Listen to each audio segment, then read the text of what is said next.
Må jeg stille dig nogle spørgsmål om frimureriet? Ja, det må du gerne.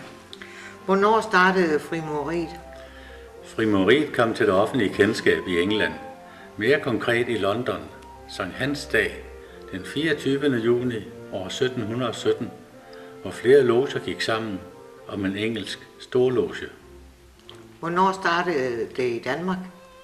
Den danske frimurerorden blev stiftet i København så langt tilbage som den 11. november år 1743.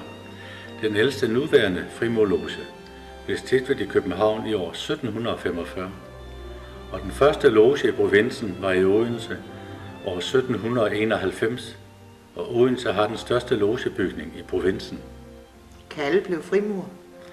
Alle retskaffende mænd kan blive frimurer, hvis man er fyldt 21, tror på et højere væsen og har et godt omdømme. Hvordan bliver man frimurer?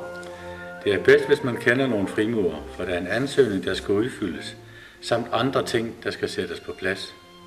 Og der vil blive afholdt informationsmøder et par gange om året, hvor alle, der er interesseret, er velkomne, og hvor der vil blive givet en god forklaring på alle spørgsmålene.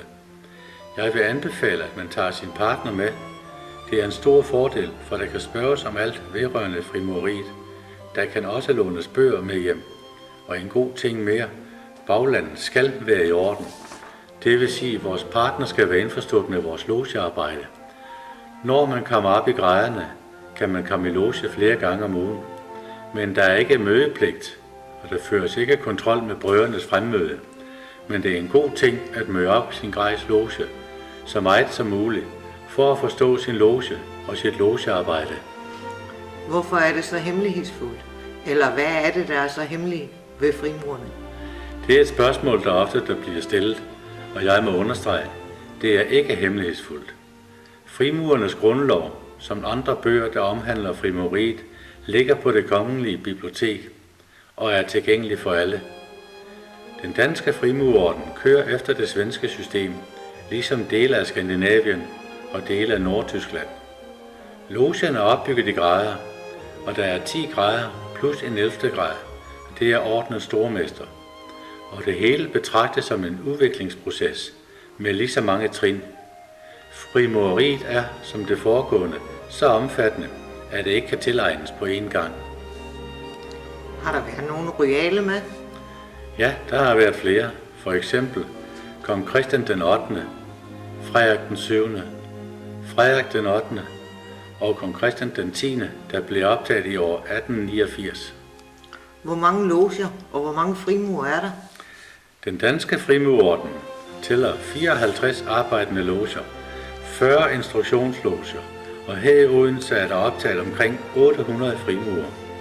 På landsplan er der omkring 9.300 frimurer, og på verdensplan er der over 6 millioner. Hvornår blev du optaget? Jeg blev optaget i Odense november i 1989 og fik min 10. grad november 2004. Hvad er dit arbejde i logen? Jeg er vagtmester i Andreaslogen.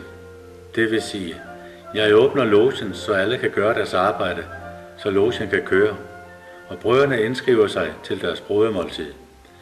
Bagefter sørger jeg for, at alt er lukket og slukket, og brødrene er gået hjem. Hvorfor benytter frimurerne sig af symboler? Jeg skal forsøge at forklare det. Et symbol er et konkret billede for noget abstrakt, og når vi i almindelighed betjener os af symboler, skyldes det, at det er svært at fatte. For eksempel, hvad er kærlighed, og hvad er liv? Hvorfor kan kvinder ikke blive frimurer?